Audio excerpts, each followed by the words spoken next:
Okay, so I thought I've got a little bit of time. I'll give a response to some more questions that were asked by an atheist. I found a video I thought was interesting.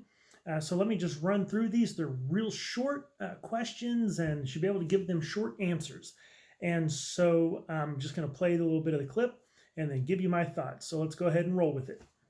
Have you read any first-hand materials criticizing your beliefs, or has it mostly come secondhand? What I mean by that is, when you're learning about other positions, are you letting people that already agree with you teach you everything you know, or are you actually going to the people who hold opinions that you don't agree with? And if you're not getting it from first-hand sources, why aren't you doing that? I do think it is important that we read uh, primary source material, that we actually read the things that the critics and the ejections themselves are coming from, that we don't just take it firsthand. I would really hope that, like, if you're listening to me and I reference some atheist, some critic, some skeptic, that you don't just go, oh, okay, now I know about them because Pastor Mark said so. No, actually go read what they have to say themselves. This is important. Right here on the bookshelf behind me, I have several books. I have some books about the Baha'i faith. I have books that are written by Mormons. I'm a complementarian. I've got a book about egalitarianism, making that argument. I am not a Calvinist. I have books back here by John Piper, John MacArthur, those kind of people arguing for their point. Um, there's other books that I don't have the paper copies of, but maybe I have them on Kindle or audiobook by people like Richard Dawkins, that sort of thing. And so, yeah, get out there and read for sure. Check out the actual argument as it is coming from the critic, not just as someone has told you. Mark Twain once said that the easy confidence with which I know another man's religion is folly teaches me to suspect that my own is also. Have you at least tried to apply the same level of skepticism that you have towards other religions to your own beliefs?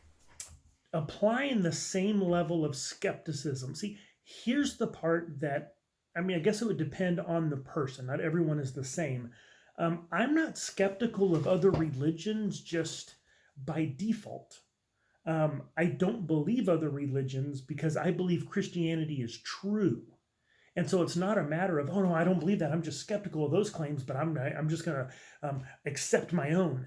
No, the point is the evidence actually supports Christianity and not those other things. And so, I mean, that just doesn't really seem to be an issue with me. Now, if there is someone out there who that is how they believe, they just, plug their ears and go la la la la la, right? And don't want to hear anything about those. I'm just skeptical. I think that's an error in thinking. And I think it's unnecessary because Christianity has such a rich and robust history of evidence and argument and philosophical reasons to believe that Christianity is indeed true. Most of us can be biased in favor of what we were raised to believe, or just what we want to be true. How are you personally trying to fight these all too human impulses? How are you trying to account for your biases? And this can be hard. This can be hard. But I think we should. I think we should go, okay, what is it about me that I automatically just want to push aside something and not think about it, and just be consciously aware of that? Ways that you could do that is to, as the first question asks, read the actual sources from the critics, from the challenges, from the skeptics themselves. And don't read it necessarily just to be like, oh, well, here, let me know how to dismiss them. But read it, as like, okay, let me hear what they have to say. God's not scared of questions. You shouldn't be either because Christianity has the evidence behind it. And related to that question, what kind of thing would lower your confidence in Christianity? Have you thought about that? What would lower your confidence in Christianity? What would lower my confidence in Christianity? Well, here's the thing. Again, Christianity is an evidence-based historic religion. Christianity is grounded in history, actual events that can be shown to have been to have occurred. And so it's not so much what would lower my confidence as in what would show Christianity to be false. It stands on the idea of the resurrection of Jesus. If Jesus did not raise from the dead, Christianity's false. We're done. It stands on the fact that there is a God. If you could disprove God, If you could actually undo all the evidence and reasons for believing there is a God, you could disprove Christianity. The fact that, like I said, Jesus rose from the dead, the reliability of Scripture, right? These are things that these are historical things that it's built on. It's not just a matter of, well, I have confidence because I like it and so I believe it, and no, it's because this is what the evidence shows to be the case. Can you undermine the evidence? Yes, Christianity is falsifiable. And so if you could actually trot out some evidence that counters and shows it to be wrong, then yeah, that would lower my confidence in the truth of Christianity by proving it wrong. If people from other religions claim to be just as certain as you are that the specific contents of their beliefs are true, based mostly on religious experience, then shouldn't that at least give you pause? I mean, how can you know that your experience of the divine is any more real than anyone else's from a different religion? What criteria would you use to figure that out? Suppose after a period of long involvement, a Mormon comes to question whether there's really anything supernatural going on in their religion, after viewing the lives of many Mormons over the years. Is this a good reason for them to start to maybe question their faith? And if it's a good reason for them to possibly consider that they're wrong, then can't you grant that, the experience of a Christian going through a similar thing, couldn't that also be a clue they might be wrong? So religious experience is important, right? I mean, experience is part of life. I mean, we believe things partly because of experience, but we also ground things in truth, in what can be confidently shown to be the case. So just because someone else, and this is one of those things that if you just go, well, I just believe because I had an experience. Well, okay. But, Mormons, they say, well, I believe because I prayed and I got a burning in the bosom and God showed me this is true because of my experience. But again, Christianity is not just based on the experience. Christianity is based on the evidence. And so whenever you have the two going hand in hand, that's a very good place to be. Christians sometimes discount deconversion stories by pointing to scenarios in a person's life around the time it might have happened. But if it's fair for Christians to do that, then why couldn't a skeptic do the same thing? Suppose a believer converts after, say, a pandemic. Is it fair for a skeptic to say, well, they're just a Christian because of the pandemic? And if it's not fair for us to do that to you, then why would it be fair for you to do that to us? So oftentimes what happens is whenever someone deconverts, whenever they leave the faith, people will point and go, oh, well, they just did that because they wanted to go sin. Well, sometimes they're actually pretty obvious that's what they wanted to do. Sometimes they flat out say it. But people point at the experience. They'll say, oh, well, it's not that they really, disprove Christianity or have any real reason to disbelieve it. It's that they don't want to believe it, and they point at the experience. Well, couldn't you then also turn and say the same? Well, the only reason that you are accepting Christianity is because of your experience, right? So I believe we mentioned something like a tragedy, right? Pandemic, or you get a 9/11 kind of thing, and it really wakes people up, and they have a faith kind of experience. And so couldn't a skeptic just say and be valid and saying, well, the only reason they believe is because they had that experience, not because they think it's true.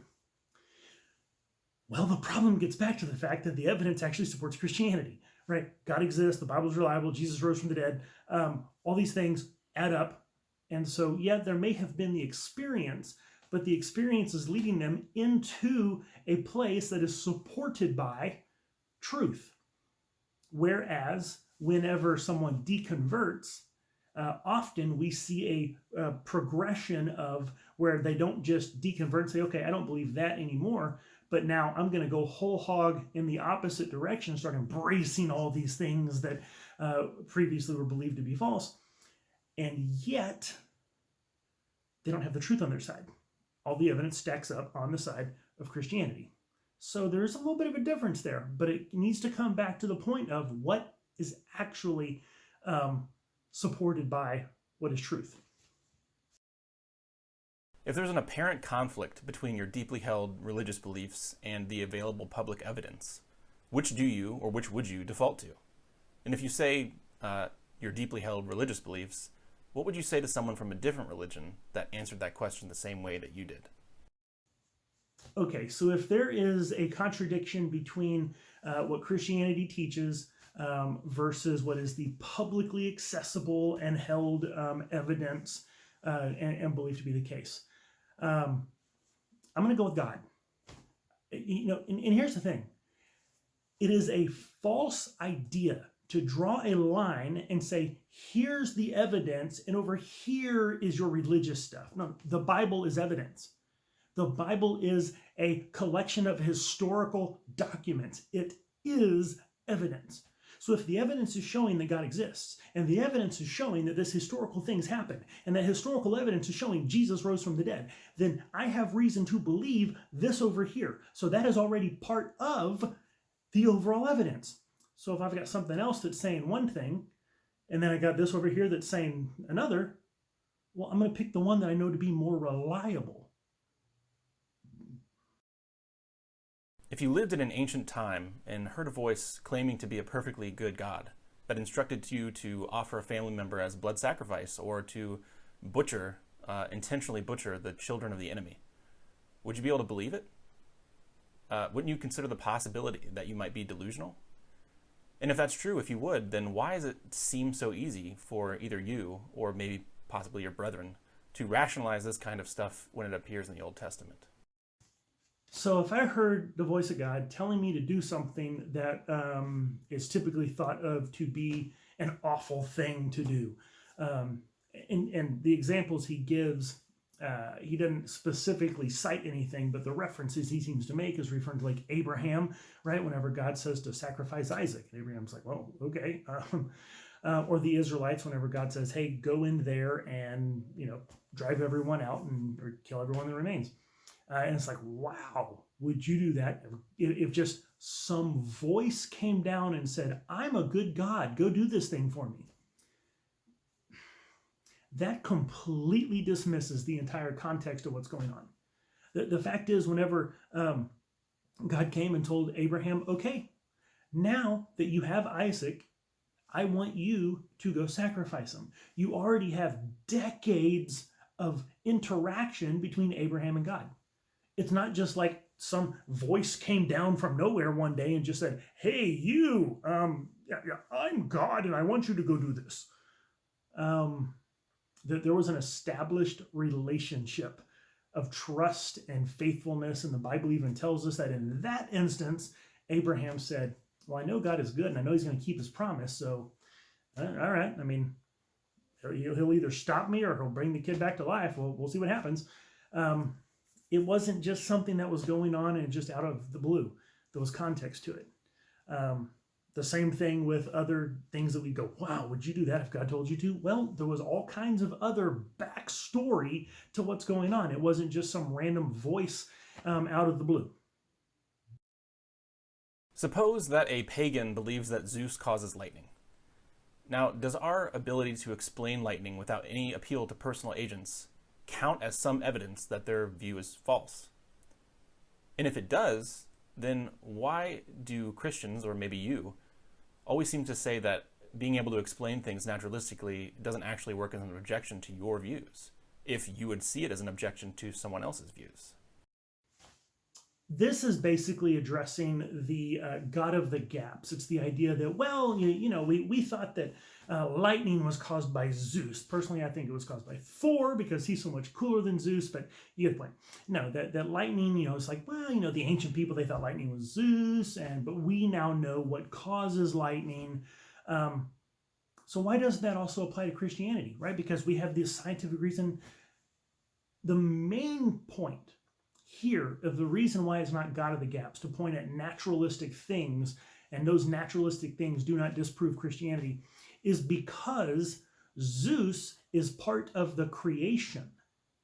Okay, Zeus was part of the world. Zeus didn't make lightning. He had control over lightning, right? In their mythology, Zeus was, he was not an eternal, transcendent being. He was part of the natural order. Whereas the God of the Bible is the transcendent source of all things. He's the sovereign creator. And so it's not just that he happens to be a being that exists in the universe and has this power. He's the one who made the universe. Totally different category. Comparing Zeus to Yahweh is apples to oranges. Actually, not even that. It'd be comparing apples to, 747. Not even remotely the same kind of thing. And so that's why these kind of ideas of gods of the gap doesn't really work against Christianity, because we're not talking about that kind of thing with lightning and Zeus, with Yahweh and creation. Pretty much every culture, without exception, believed that it was obvious that the earth was flat, unmoving, and that the sky was solid, until these things were scientifically disproven. Now, given these facts, why should we, if we're so wrong about the natural world in many cases, why should we privilege what appears to be obviously true, like, okay, I guess, designed to some people?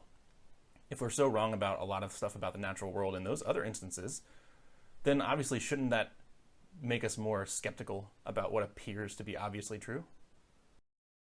So if you actually look at the design arguments, if you look at the intelligent design people like Stephen Meyer, like what's his name, Dembski or Behe, right? You read Doug Axe, good guy. You actually read these guys' material. They're not making a same kind of, it seems this way, so yeah, okay, I guess we should believe this. They're making scientific claims. They're actually using data and evidence to show why God and design is the proper conclusion from the evidence. Not merely, well, it appears that way, so I guess we should believe it. But here's the deal. I think that even if they were making more of that kind of argument, it would not be irrational. I do not think that the proper place is to automatically default to skepticism. I think that we rationally function in our world in such a way that we believe that things are the way they appear to be until they're shown to be otherwise. I don't believe I'm a brain in a vat. Okay, I don't believe that I'm hooked up to the matrix. Why? Because I have no reason to think that. It appears to me that I'm living in a real world, interacting with actual material and other people who really do exist also. Well, I don't know for a fact that that's true. Well, no, but I have no reason not to think it. You don't go around just being skeptical about, is my wife cheating on me? Well, until I can prove she's not, then I'm going to think she is. Well, no, that's ridiculous. Unless you have, if you have every reason to think that you're in a good, committed, faithful marriage, then until you have other reason to think differently, that you just believe the way things seem to be. And whenever we look at nature and we see in the cells in DNA, we see language, which is very much like a computer programming language. In our cells, we go, that seems to me to be the kind of thing that only comes from an intelligent source. Whenever we look at the intricacies of what's going on in the cells and just all the specified complexity and everything that's going on, we go, okay, that's more detailed and complex than a automated factory machine doing stuff and putting stuff together. Something seems to be going on here. And it would appear that this is designed, because these are the sorts of things that we see being designed. Right? When we see something like this that's not biological, we know it was designed. Well, so why do we not think that when it comes to biology? Of course we do. And we don't be skeptical about it. Well, let's just, not believe anything until we have proof for something. Well, we do have proof. We have evidence, I should say. The fact that our universal and repeated experience in the world is that these kinds of things are indeed designed. And until we have any good reason to think they're not, well, we believe they are. And so, again, skepticism as a default is a bad way of thinking. That's not how we go through life. That's not how we function. You cannot function in life by being a default skeptic. Rather, it's more rational, I think, to believe things to be as they appear to be until you're given reason to think otherwise. And so there you go.